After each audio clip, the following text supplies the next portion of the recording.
자, 그래서 오늘 소식부터 보면서 갈 텐데요. 오늘은 몇 가지 소식이 있는데, 일단은 인도네시아, 동남아시아에 있는 국가 중에 하나인 인도네시아에서의 관련된 규제 관련된 소식도 있고요. 그리고 같이 인터뷰 핵심 부분만 같이 좀 볼 건데, 포르테라고 여러분들도 잘 알고 계신 업체일 겁니다. 스프링을 통해서 리프사가 투자한 업체고요. 그리고 게임 산업에 블록체인을 적용하겠다라는 목표로 이제 준비를 하고 있는데, 최근에 이제 컨퍼런스 같은 자리에서 이 포르테 대빵인 케빈 추, 어디서 많이 들어본 것 같은데 우리나라 사람이겠죠? 아닌가? 잘 모르겠습니다. 그냥 추시성을 가진 우리나라 사람이라고 저는 생각되어지는데 정확하진 않아요. 어쨌든 이제 포르테 대표인 것 같은데요. 그 프리젠테이션 PT를 하면서 이제 본인들의 비즈니스에 대해 좀 언급을 했는데, 뭐 역시나 예상했던 대로 이제 블록체인 위에서 토큰화 시키는 거 관련된 얘기를 합니다. 그래서 어떤 생각을 갖고 어떤 비즈니스를 열고자 하는 건지 거기에 대해서 좀 설명을 드리도록 하겠습니다. 이거 살펴볼 거고, 그리고 이제 리프사 뭐 자랑한 거 있고요. 리프사가 운영하는 비영리 재단이 있는데, 저희가 이제 어떤 언론지인지 아니면 기관인지 모르겠는데 거기에 이제 탑10 안에 들었어요. 그래서 그 내용도 간단히 살펴보도록 하겠습니다. 자, 워라 어서오세요. 반갑습니다. 자, 진행을 해볼게요. 자, 그래서 일단은 OD에 간단히 보고 가면요, 어제 설명드린 대로 이번 주 월요일에 거의 역대급에 달하는 수치를 찍었었습니다. 월요일만 놓고 봤을 때요. 그리고 화요일 이어서 좋은 추세로 가고 있죠. 지난주보다 확실히 높아요. 지난주는 이렇게 월요일 화요일 바닥 쳤고, 그 전주에는 높기는 했는데 그 전주에 해당하는 정도의 수준을 유지하고 있거든요. 그리고 한 주 더 가면은 좀 낮습니다. 오늘날보다. 그래서 좋은 추세를 이어가고 있는 상태입니다. 괜찮은 것 같아요. 이번 주에 다시 회복을 한 것 같습니다. 충분히 회복 이상을 보여주고 있는 것 같아요.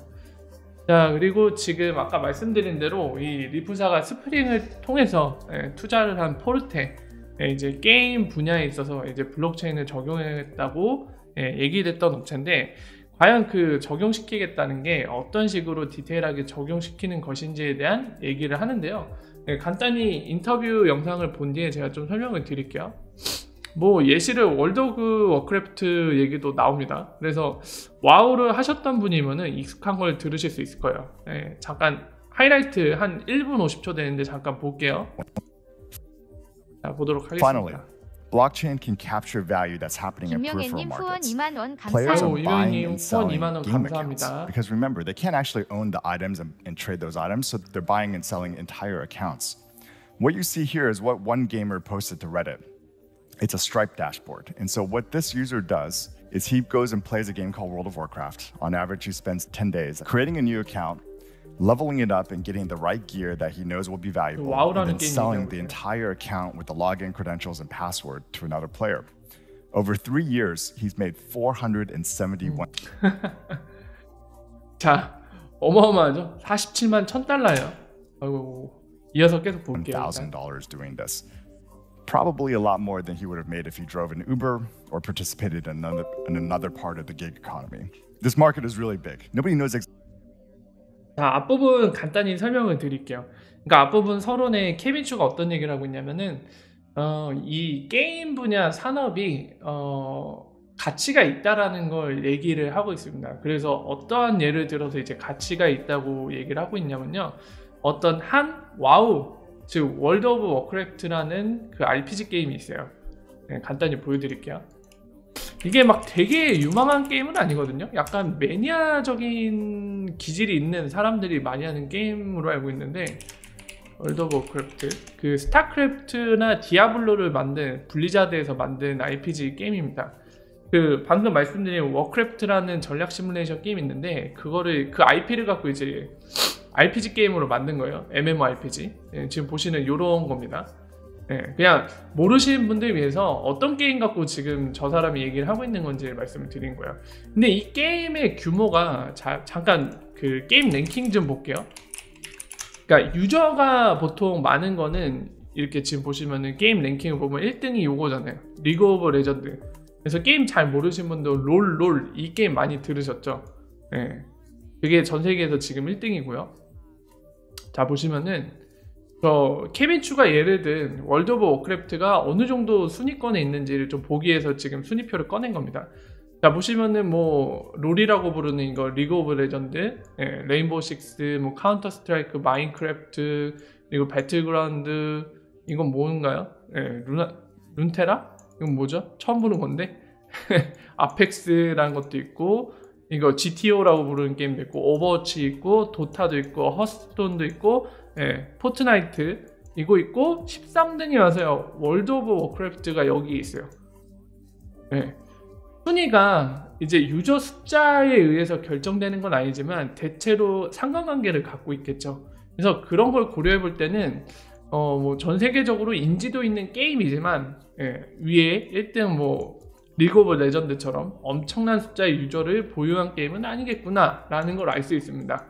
자, 이런 위치에 있는 게임인데도 불구하고 케빈 추는 이 게임의 한 유저를 이렇게 예시를 들었어요. 그래서 뭐 앞에 이제 레딧에 그 사람의 이제 게임 플레이 타임이나 이런 것들 이제 대시보드 형태로 통계 수치를 그린 것도 잠깐 보여줬는데, 결과론적으로 얘기하면은 아까 말한 거 보니까 3년인가요? 3년인가 10년인가 정확하지 않은데, 어쨌든 그 유저가 월드 오브 워크래프트를 통해서 이제 뭐 아이템도 획득을 하고 캐릭터도 레벨업을 하고 막 열심히 키웠겠죠. 레벨업을 했고 아이템도 얻고 이런 것들을 했을 텐데, 그 계정을 팔았을 때 47만 1000달러를 벌었다고 합니다. 그 정도의 가치를 창출했다고 그래요. 그러면 얼마인가요, 여러분들? 47만 1000달러 얼마일까요? 한번 계산기로 두들겨 볼까요? 요거잖아요. 곱하기 한 1200원으로 해볼게요. 자, 100만 1000만 억 5억이라고? 미쳤다. 거의 5억 6천만 원 정도를 벌었다고 합니다. 그래서 지금 이 한 유저, 와우라는 게임의 한 유저를 통해서 케빈 추가 얘기하는 거는 게임 산업 자체가 크다라는 걸 얘기를 하고 있습니다. 심지어 지금 하이라이트만 보여서 그런데 제가 아티클을 좀 봤거든요. 그리고 이제 풀 영상도 올라와 있어서 정말 빠르게 이 패싱하면서 빠르게 봤는데 그런 얘기도 하더라고요. 케빈 추의 말에 따르면은, 여러분들 진짜 저는 놀랬는데, 뭐 케빈 추가 잘못된 통계 자료를 인용했을 수도 있겠지만 그 오류가 난 자료를 인용한 게 아니라 정확한 자료를 인용했다면 사실이거든요. 제가 놀랐는데 어떤 얘기를 하냐면은, 여러분들 음악 산업하고 또 다른 거 영화 산업인가? 뭔가 두 개, 문화에 관련된 하나는 확실해요. 음악이고 다른 하나는 제가 기억이 정확하지 않은데 무비 산업이라고 했던 것 같아요. 이 두 개의 산업을 합친 것보다 게임 산업의 규모가 크다라고 얘기하면서 그 규모를 케빈 추 말에 따르면은 1,500억 달러라고 얘기했어요. 그러면은 한 200조 가까운 거거든요. 케빈 추가 그렇게 얘기를 했습니다. 자, 아까 얘기했듯이 게임 산업이 굉장히 크다라는 거를 와우의 한 유저를 통해서 얘기를 하는 점, 그리고 두 번째는 풀 영상에서도 지금 제가 설명드린 것처럼 영화, 음악 산업 다 포함해도 게임 산업한테는 안 된다. 200조 규모의 가치를 갖고 있다. 이런 얘기를 합니다. 이어서 좀 더 볼게요. Exactly how big, because it's in the periphery. But there's many companies that are set up to do this. One company has over 500,000 players that are ready to transact in pretty much any game you can imagine, and they've done over 30 million transactions to date. Now, the catch is, just like buying anything else on Craigslist, there's plenty of scams and frauds, and there's no remediation if you get cheated out of your money. And most importantly, game creators like myself, we hate this. It creates a customer support nightmare. It creates all these security vulnerabilities in the game. And most importantly, we never see a single penny of these transactions. But blockchain technology, if it was applied inside of a game, would solve all of these problems. Players would get a safe way to transact and buy and sell the things that they want. Service providers would have a built-in customer base. And then game developers can configure their smart contracts to take a cut of every transaction that happens. And most importantly, they can rely on modern-day cryptography technology, as well as the billions and billions of dollars that are invested in blockchain infrastructure today. 그래서 뒤에는 어떤 얘기들을 하냐면요, 지금 이런 맥락의 얘기를 하는 겁니다. 이제 설명을 드릴게요. 자, 저렇게 큰 게임 산업인데 문제가 있다라는 거예요. 어떤 문제가 있죠? 네, 해킹 문제라던가, 그리고 유저 입장에서 이거는 약간 외부적인 위험 요소잖아요. 네, 게임 외부에서 이제 뭐 유저들에 대해 해킹이 들어와서 손실이 발생하고, 그 손실은 당연히 게임, 그 해당 게임을 이끄는 회사한테도 타격을 주겠죠. 뭐 이런 관점의 얘기를 하고 있기도 하고요. 그리고 또 하나는 어떤 얘기를 하냐면 유저 입장에서 얘기를 해요. 자, 가령 예를 들겠습니다. 아까 와우의 예를 들었기 때문에 제가 똑같이 와우의 예를 들게요. 와우라는 게임을 만든 회사는 어디라고 했죠? 제가 블리자드라는 회사입니다. 이 회사인데 여러분들이 지금부터 와우 플레이어가 됐어요. 여러분들이 지금부터 이제 와우란 게임이 잘 모를지라도, 또는 와우를 하고 있지 않을지라도 상상을 해보세요. 여러분들이 오늘부터 와우를 하기로 결심을 하고, 아까 케빈 추가 예를 든 유저처럼 한 5억 7천만 원 정도 되는 돈을 나도 한번 벌어보겠다 해서 와우 계정을 만들었습니다. 그래서 여러분들이 열심히 플레이를 해요. 네, 플레이를 합니다. 그래서 막 노가다하고 캐릭터 레벨업도 하고 열심히 해요. 좋은 아이템들도 얻고요. 근데 중요한 거는 그 아이템, 그 캐릭터는 어디에 있는 거죠? 블리자드가 운영하는 서버에 있는 캐릭터입니다. 이 얘기는 어떤 얘기와도 같냐면, 만약에 블리자드가 갑자기 서비스를 종료시켜 버린다면, 또는 서버가 삭제돼요. 해킹당해서 삭제되거나 어떤 문제가 발생합니다. 그리고 블리자드가 해킹을 당해요. 그러면은 제 계정에 있는 아이템, 제가 소중하게 키운 그 캐릭터 다 사라질 수도 있는 거거든요. 그러니까 저 캐릭터, 내가 열심히 키운 캐릭터, 그리고 열심히 주순 아이템들, 열심히 얻어낸 그 아이템들은 내게 맞아요. 사실상 내게 맞지만 보관은 어디에 돼 있다? 블리자드가 운영하는 서버에 돼 있다. 실질적인 권한은 갖고 있으나 마치 돈이 내 수준이 없는 거랑 똑같죠. 그러니까 이런 문제들이 있다는 겁니다. 그러니까 케빈 추가 주장하는 건 그거예요. 지금 주장한 건 뭐냐면은, 이런 문제들을 해결하기 위해서 어떻게 하자? 블록체인 위에다가 이런 유저의 아이템, 계정, 이런 것들을 블록체인 위에다 놓자는 거예요. 무결성도 보장되죠. 그리고 실제 이 게임 업체에서 뭐가 문제가 생기더라도 내 계정에 그 토큰이 그대로 유지가 되잖아요. 그러니까 내가 원하면은 그 블록체인 안에서 그거를 거래시킬 수 있다는 거죠. 심지어 거래도 가능하다는 거예요. 안전하게. 그래서 케빈 추가 얘기하는 이 세상은 첫 번째, 전제로 베이스로 깔려있는 게 게임 산업 자체가 크다는 겁니다. 게임 산업 자체가 규모가 크다는 거예요. 근데 이렇게 규모가 큰 산업이 이제 커나갈 수 있는데 이런 문제점들을 안고 있다.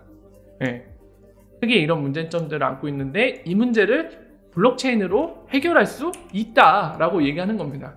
그리고 그런 디테일한 구현은 제가 지금 설명드린 것처럼, 예를 들면 XRP 레저 위에다가 이 와우의 게임 유저들의 아이템, 계정 이런 것들을 XRP 레저에 누군가 계정을 만들었을 때 거기에다가 IOU 형태 같은 걸로 이슈잉 시켜갖고 주면 되겠죠. 그러니까 좀 더 디테일하게 예를 들게요. 블리자드에서 이제 XRP 레저의 계정 A라는 걸 만들어요. 그래서 IOU를 만듭니다. 게임 아이템들을 토큰화 시켜서 발행을 해요. 그래서 실제로 게임 내에서 어떤 유저가 아이템을 얻는다. 그럼 그 유저 계정에다 꽂아주는 거예요. 그럼 그 유저가 실질적으로 본인의 아이템을 본인의 블록체인 계정 위에 소유하게 됩니다. 원하면 얼마든지 누구한테 거래해서 팔 수가 있는 거예요. 그런 생태계가 구축되어 있잖아요. 이 XRP 레저 위에는 뭐 XRP로도 지불이 가능하죠. 그리고 그 밖에 뭐 달러, 원화 이런 것들도 IOU 형태로 올릴 수 있으니까. 더군다나 XRP가 그 안에서 네이티브 SS로 오토 브릿지라고 XRP가 브릿지도 가능하잖아요. 그러니까 전 세계에 원하는 이 페어링 돼 있는 피아트가 존재한다면 얼마든지 그거를 시간과 공간의 제약을 받지 않고 교환이 가능한 거죠. 그러니까 게임 아이템을 팔 수가 있는 거예요, 바로. 뭐 예를 들어서 달러로 이걸 사겠다는 사람, 또는 뭐 중국에 위안화로 사겠다는 사람, 일본의 엔화, 한국의 원화로 사겠다는 사람들한테 그 적정 가격에 맞는 가격으로 3초 만에 거래가 가능한 겁니다. 아이템 판 사람은 3초 만에 넘길 수 있고, 그리고 그 대가로 3초 만에 자기가 그 먹여놓은 가치를 매겨놓은 그만큼의 돈을 받을 수가 있는 거죠. 이런 식으로 하겠다는 거예요. 이 문제들을 블록체인으로 이렇게 해결할 수 있다는 얘기고, 그래서 케빈 추가 주장하는 거, 게임 산업의 잠재성은 뭐였냐면, 이런 문제들을 블록체인으로 해결해서 결국 게임 산업에 그치는 게 아니라 게임 경제를 만들어낼 수 있다는 얘기입니다. 그러니까 지금 이런 문제들 때문에 활성화가 안 돼 있는데, 이 문제들을 블록체인을 통해서, 그러니까 XRP 레저를 얘기하는 거겠죠. 그걸 통해서 해결을 하면 그동안에 이런 문제 때문에 사용되지 않았던 부분들, 그리고 창출되지 않았던 경제가 생겨서 게임 경제가 만들어질 수 있다라는 얘기를 하는 겁니다. 지금 그 얘기를 한 거예요. 록타 오가. 근데 저는 얼라이언스인데. 더러운 호두들 막 이래. 자, 어쨌든 그렇습니다. 그 얘기를 하고 있는 거예요. 그래서 그 얼마 전에 브래드 갈링하우스가 은연중에 인터뷰 때 이 포르테가 이제 XRP 레저의 위에다가 할 거라는 걸 암시를 줬었는데, 이제 케빈 추가 지금 이 PT하는 영상을 보고 좀 더 자세히 알게 된 것 같아요. 그러니까 게임 산업을 어떻게 바라보고 있고, 그 문제를 풀기 위해서 이제 XRP 레저를 쓰는데 어떤 식의 디테일을 가져갈 것인지, 그리고 그걸 통해서 게임 산업이 아니라 게임 경제를 만들겠다, 이런 궁극적인 목표까지 자세한 그림들이 이번 PT를 통해서 드러나게 된 것 같습니다. 그래서 그 부분을 설명을 드렸고요. 한국 분이신가요? 왠지 출시성을 가진 한국인 같은데 아닌가? 모르겠네요. 자, 그 다음 소식은 이거 뭐 별로 달갑지 않아 하시는 분들이 계실지도 모르는데, 리플사는 홈페이지 가면요, 비영리 재단 하나가 있습니다. 아시는 분들은 아실 거예요. 보시면은 여기 안 나와있네? 아래로 내려가 볼까요? 리플4 굿이라고 나와 있는 거 있죠? 보면은 뭔가 뭐 딱 봐도 뭐 여러 군데, 그러니까 비즈니스, 직접적인 비즈니스가 아니라 뭐 예를 들면 에듀케이션 또는 블록체인 4 굿이라고 해갖고 뭔가 좋은데 선행이나 이런 걸 하는 것 같다라는 느낌을 주는 부분 딱 보이시죠? 보이실 텐데, 여기 가보면요, 이거 클릭이 안 되네? 링크를 안 만들었나? 특별히? 직접 입력을 해야겠네. 링크 왜 안 나왔지?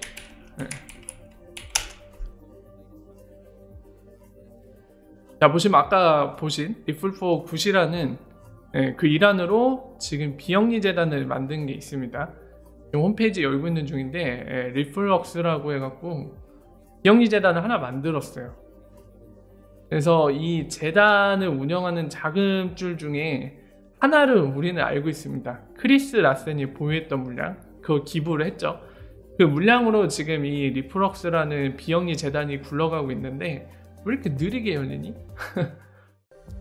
빨리 좀 열리면 안 될까? 굉장히 느리네. 자, 그 자금을 통해서 이제 보신 것처럼 2015년에 런치됐고요. 이걸로 지금 굴러가고 있습니다. 보시면 뭐 어떤 프로젝트들이 진행되고 있는지도 공개가 되네요. 여러 가지 하네요. 아프리카에서도 하고, 뭐 온라이프, 이건 뭐야? 뭔지 모르겠는데 굉장히 많네요. 그러니까 여기저기 그 자금을 통해서 투자를 해갖고 프로젝트를 하고 있는 게 많다는 얘기인데,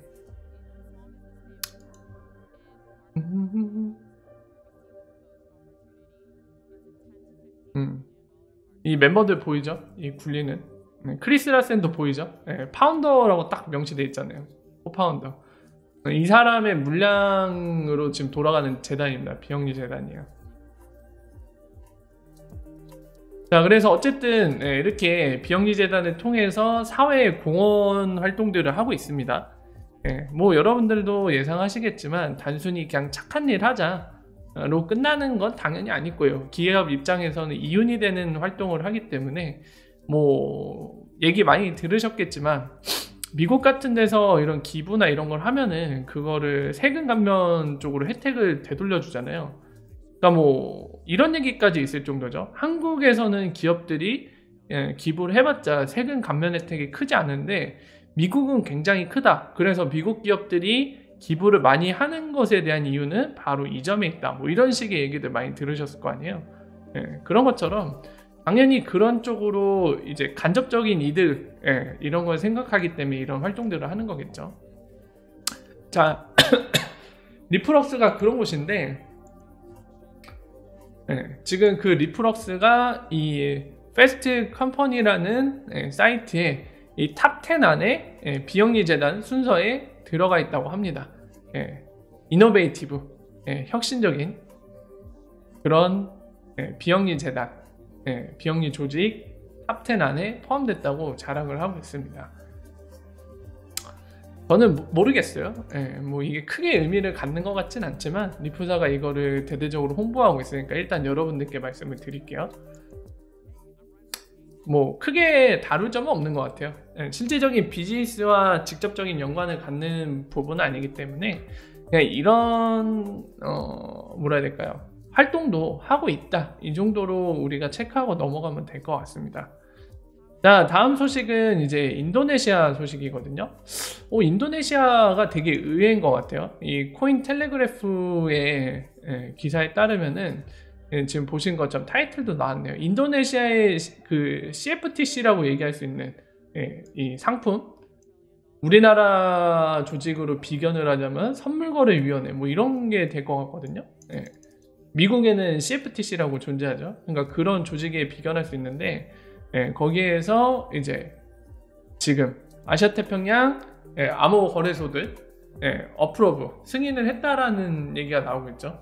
그러니까 여기는 진짜 합법적으로 나아가고 있는 것 같습니다. 뭐 그 밖에 디테일한 건 안 나와 있는데 지금 보시면은 이제 뭐 실제적으로 이 기사 내용에 보시는 것처럼 실제적인 예시가 이런 걸 들 수 있을 것 같아요. 이 사이트를 열면은 여러분들 되게 익숙하실 텐데 업비트입니다. 업비트인데 여러분들 지금 이 업비트 같은 경우는 인도네시아에서 활동하는 업비트예요. 그래서 이거를 보시면요. 여기 보시면은 인도네시아 루피 그 법정 앞에 쌍으로 거래가 되고 있죠. MLK가 뭔지 모르겠는데 거래량이 제일 많네요. 그 다음 비트코인이고 3등이 클레이, 이거 카카오톡 쪽 거죠. 그리고 XRP도 여기 있네요. 순위가 많이 낮네요. 거래량으로 순위가 나온 건데 어쨌든 XRP가 페어링 돼 있습니다. 인도네시아 법정 화폐랑. 그리고 뭐 다른 특이점은 없는 것 같네요. 이렇게 거래가 되고 있고요. 재미난 거는 지금 보시는 업비트 같은 경우는요, 싱가포르도 하고 있어요. 세 군데 하고 있거든요. 지금 인도네시아 보여드렸고 싱가포르 가보면은 싱가포르에서도 지금 영업을 하고 있습니다. 근데 싱가포르는 왜 그런지는 제가 정확히 모르겠지만 지금 보시면 BTC 마켓이고 테더 마켓 있고 싱가포르 달러 마켓이 있는데 비트코인만 페어링 돼 있어요. 나머지는 다 프리 페어링입니다. 준비 중이라고만 뜨고 아직 거래는 시작 안 했거든요. 이게 싱가포르 내에서 비트코인 빼고는 아직은 약간 클리어하지 않은 상황이라 페어링을 못 시키고 있는 건지 아니면 이만한 수요가 없으니까 다른 암호화폐는 페어링 해봤자 의미가 없어서 안 하는 건지는 잘 모르겠어요. 그건 업비트만 알고 있을 텐데 어쨌든 싱가포르의 경우는 방금 전에 보신 인도네시아랑 다르게 싱가포르 달러는 비트코인만 페어링 되어 있는 상태다. 이렇게 확인이 가능합니다. 자, 그래서 지금 보신 것처럼 기사에서도 보셨다시피 그리고 실제적인 예는 제가 업비트를 통해서 보여드렸는데 인도네시아는 정리가 돼가고 있는 것 같아요. 그래서 그 점에서는 굉장히 긍정적으로 보이는데 여러분들 아시겠지만 리플사가 그 리플렛 멤버의 절반 이상이 이 아시아 지역에 있는 건 여러분들도 잘 알고 계십니다. 그래서 아시아 지역은 실제로 중요한 구간 그런 지역으로 지금 평가를 하는 것들을 공공연하게 굉장히 많은 발언을 하고 실제로도 그런 대우를 하고 있는데요. 그런 측면에서 인도네시아 같은 경우는 실제 리플렛 멤버도 있고 지금 점점 이 암호화폐 관련된 레귤레이션이 정리돼 가는 거는 상당히 좋은 긍정적인 요소로 보입니다. 왜냐하면 리프사가 ODL 사용 관련해서는 항상 중요한 게 뭐라고 했죠? 두 가지가 중요하다고 했는데, 첫 번째 규제 클리어해야 된다. 애매모호한 건 안 된다. 클리어해야 된다. 전제 조건이었죠. ODL 쓰는 거. 그리고 두 번째가 이제 유동성. 암호화폐 거래소에 상장 페어링 되고 어느 정도의 유동성이 있어야 된다. 그걸 얘기했는데 이거 두 개가 지금 정리돼 가고 있는 거죠. 인도네시아. 상당히 좋죠. 그리고 아까 보신 것처럼 업비트가 진출해 있고 이미 인도네시아 루피 페어링도 돼 있고요. 이런 식으로 있으면 이제 ODL을 사용할 수 있는 조건이 만족되어지는 거죠. 그리고 인도네시아 같은 나라들은 아무래도 유동성이 뭐 우리나라 원화 그리고 뭐 이제 세계의 기축인 달러를 빼고는 페어링 그 유동성이 되게 많이 부족할 거예요. 사실상 이런 나라들이야말로 실제적으로 XRP가 좀 더 많은 역할을 해줄 수 있는 나라거든요. 그래서 그런 점을 감안할 때는 상당히 긍정적인 지금 변화 모습으로 보여집니다. 굉장히 좋은 것 같아요. 지속적으로 이제 살펴봐야겠죠, 추세를. 인도네시아도 규제 문제는 빠르게 앞서 나가고 있다는 거 상당히 긍정적으로 보이는 부분입니다. 자, 이렇게 해서 오늘 소식들도 어제처럼 많은 소식들이 있진 않았습니다. 그래서 지금까지 설명한 걸로 메인 소식들 우리가 꼭 짚어서 살펴봐야 될 소식들은 본 것 같거든요. 그래서 잠깐만 쉬었다가 이어서 2부 순서 때 Q&A 하면서 제가 다루지 못해서 여러분들이 아시는 소식인데 제가 언급하지 않아서 얘기가 안 된 부분들에 대해서 함께 얘기 나눠보시던지 아니면은 뭔가 궁금하거나 또는 좀 더 깊이 있는 대화가 필요한 소식들에 대해서 얘기 나눠보면 좋을 것 같습니다. 잠깐만 쉬었다 갈게요. 뿅!